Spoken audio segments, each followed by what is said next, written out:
Fala galera, mais um conteúdo super top aí para o nosso canal. Eu particularmente sou suspeito para falar sobre esse tema. Primeiro porque eu estudo bastante para primeiro colocar isso em prática na minha rotina, sobre como atenuar o estresse. Em segundo lugar, depois que eu aprendi tudo isso, eu tento repassar para os meus pacientes e agora estou repassando para vocês aqui no nosso canal.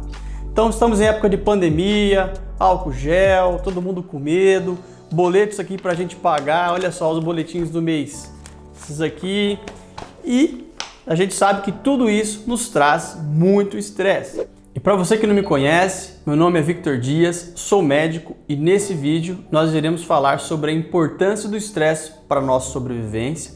Sim, o estresse ele é importante. Além da importância de diminuir alguns gatilhos estressores a fim de construir mais saúde. Então fique atento para você absorver o máximo possível de todo o nosso conteúdo, beleza? Agora, antes de nos aprofundarmos, se você está gostando, não se esqueça de se inscrever no nosso canal. Todos os conteúdos são preparados com muito carinho, tá? Compartilhe aí o vídeo, ative o sininho e, quem sabe, mandar para os seus familiares aí para que eles possam ficar por dentro de todos os nossos conteúdos, de todas as nossas novidades.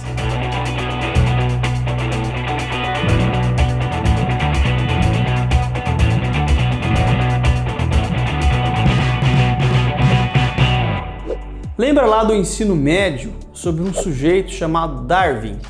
Pois é, aquele lá que introduziu a teoria da origem das espécies. Isso foi em 1859, que se resume basicamente na nossa evolução a partir da seleção natural das espécies. Pois bem, a primeira coisa que eu gostaria que vocês aprendessem é que, como eu falei, o estresse é algo fisiológico, ou seja, ele é natural e imprescindível para que nós pudéssemos evoluir como espécie. Aliás, com que nós continuamos evoluindo como seres. Ele é uma condição imprescindível para nos tornarmos cada vez mais resilientes e mais fortes. Aliás, se não fosse o estresse, os nossos ancestrais lá atrás não teriam sobrevivido aos ataques dos animais ferozes, eles não teriam desenvolvido habilidades de caça ou mesmo sobrevivido às primeiras catástrofes ambientais.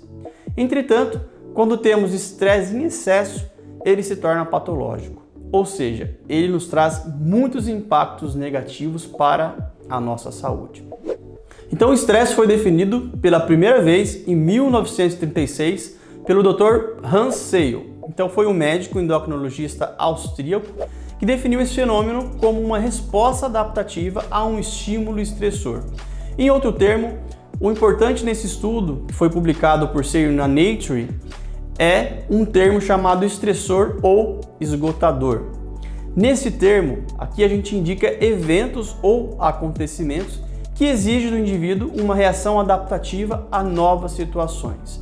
Essa reação se dá um nome que vem do inglês coping, que na verdade significa em lidar com, tá? Então tais reações de coping ou de adaptação, eles podem ser funcionais ou disfuncionais. Então, para facilitar a compreensão de vocês, ele subdividiu a definição de estresse em duas vertentes. Primeiro, o eustresse ou agaste, que indica uma situação em que o indivíduo possui meios físicos e ou psíquicos de lidar com uma situação. Então, resumindo, você teve lá um evento estressor, vamos dar exemplo aqui, a pandemia. Isso te gerou um desconforto, você se adaptou às mudanças exigidas e você acabou resolvendo a situação. Então esse termo eustresse acabou ficando em desuso e acabou sendo substituído pela segunda denominação que ele nos trouxe, que é o distresse ou esgotamento, que indica uma situação de exigência que o nosso organismo requer enfrentar mediante a uma situação, em que nós temos recursos limitados para enfrentar uma situação. Aqui se aplica aquela famosa frase, matar um leão por dia. Talvez se ela fosse inventada hoje, talvez seria matar um leão por minuto. Fala aí. E o que causa estresse? Talvez essa é uma das perguntas que as pessoas mais me façam relacionado ao tema. Então, os estressores, dependendo da sua nocividade e do tempo necessário para o processo de adaptação, ele se divide basicamente em 4 categorias. A primeira são eventos do dia a dia. Então cito aqui, por exemplo, exemplos normais que a nossa sociedade nos exige. Então, sei lá, você acabou de passar por um casamento ou teve um emprego novo que requer mudanças e que exige novas adaptações, novas habilidades, o nascimento de um filho ou um acidente leve, enfim, eventos da vida, tá? Segunda categoria são os estressores traumáticos. Aqui a gente inclui os acontecimentos cuja intensidade ela ultrapassa a nossa capacidade adaptativa a curto prazo. Então, um exemplo muito comum é a perda de um filho ou um acidente grave que pode limitar a vida de uma pessoa, ou a morte de alguma pessoa muito próxima, uma morte repentina, ou o rompimento de um relacionamento sem uma devida previsão a isso. Então são eventos que normalmente são bem traumáticos. Um outro exemplo são os eventos do nosso dia a dia.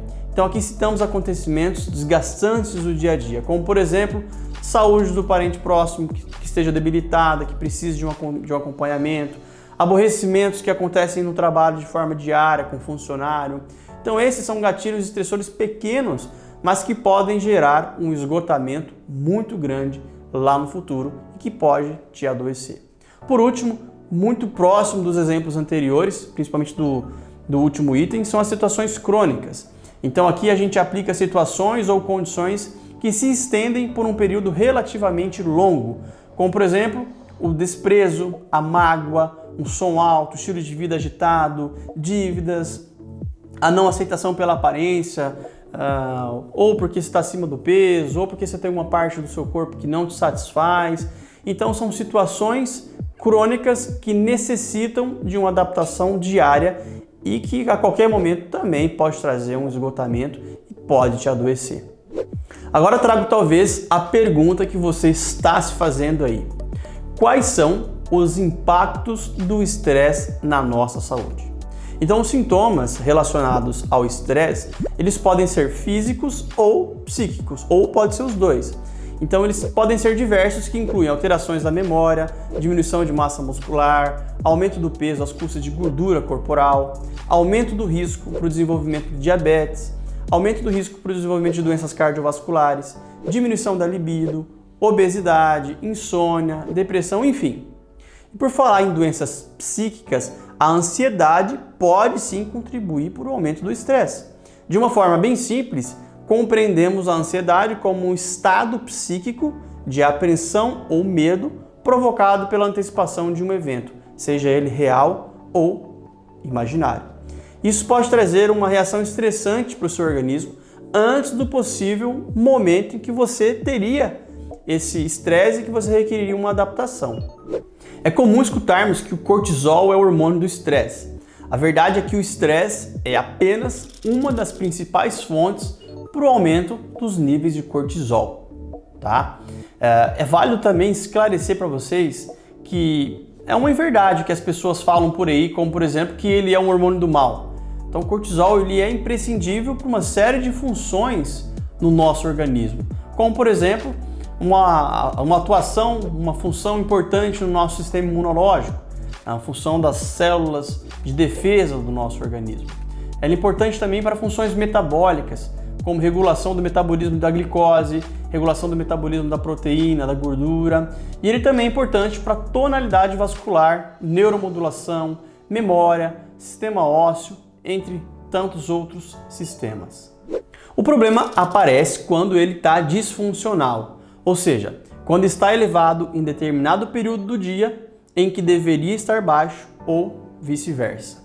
Então, por exemplo, o ideal é que você tenha níveis de cortisol baixos de noite e alto de manhã. Se tem um desequilíbrio nessa relação, você vai ter prejuízo no seu ciclo sono e vigia. Então, quais são os problemas do cortisol elevado de forma crônica no nosso organismo? Número 1, prejudica as articulações e os nossos ossos. O cortisol compete com receptores da vitamina D lá no nosso intestino, diminuindo assim a produção de matriz óssea nos nossos ossos, além de também diminuir a produção de colágeno e de elastina. Substâncias essas que são imprescindíveis aí para a função não só da nossa pele, mas para a nossa saúde ósseo-articular. Isso se deve por mais um motivo, porque o cortisol disfuncional faz com que as nossas glândulas paratireoides produzam um hormônio chamado paratormônio, cuja sua função maior é a reabsorção óssea do cálcio e fósforo no nosso sangue. 2. Prejudica a memória de curto prazo.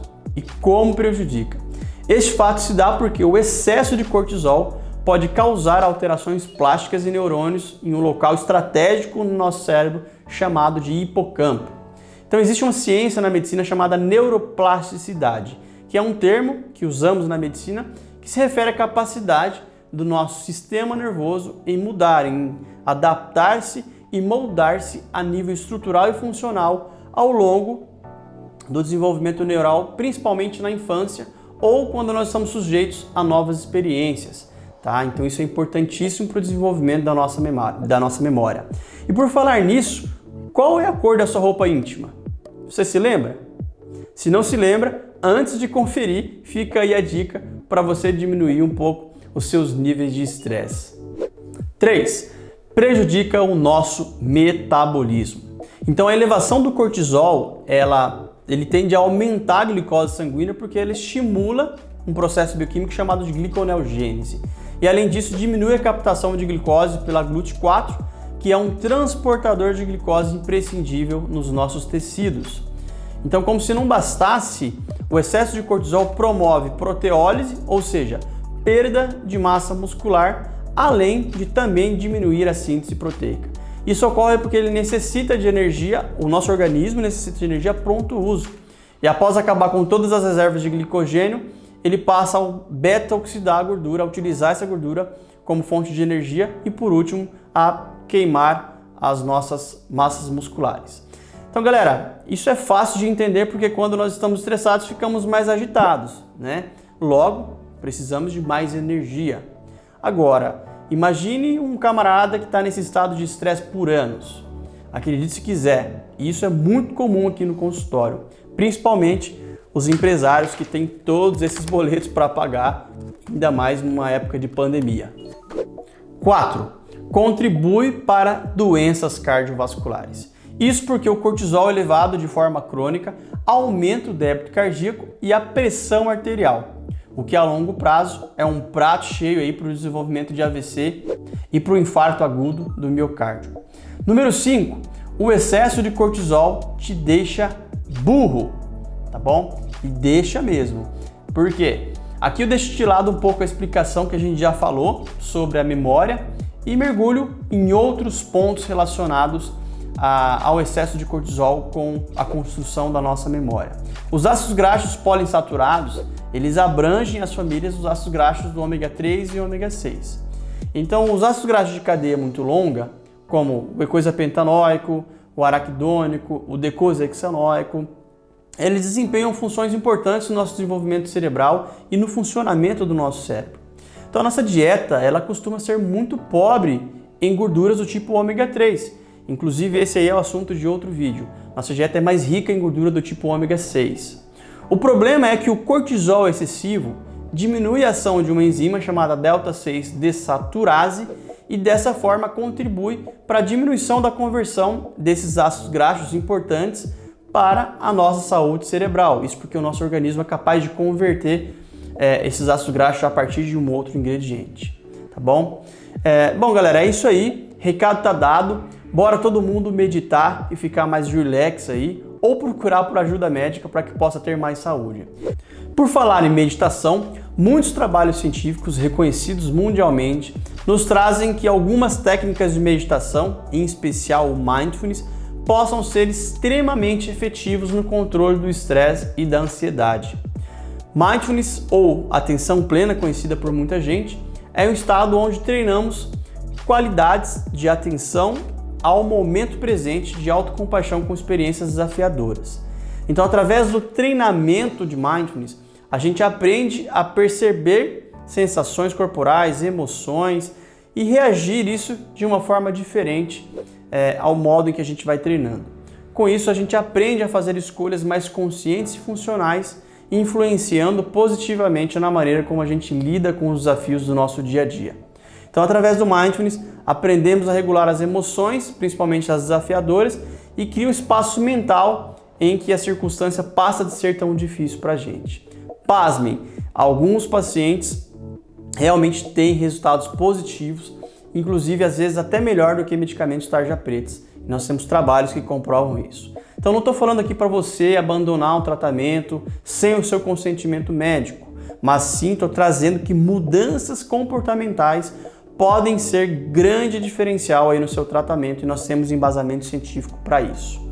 Então é isso, galera. Eu vou ficando por aqui. Lembrando você que ainda não se inscreveu no nosso canal, a hora é agora. Ativa aí o seu sininho, compartilha o vídeo, manda aí para os seus familiares, para os seus amigos e não se esqueça, claro, de deixar o seu like. E se você tiver alguma dúvida, vou deixar um espaço aqui, aliás, tem aqui os comentários. Quando eu tiver um tempinho, eu prometo que respondo todo mundo, beleza? Beijos do Doc, nos vemos por aqui nos próximos vídeos.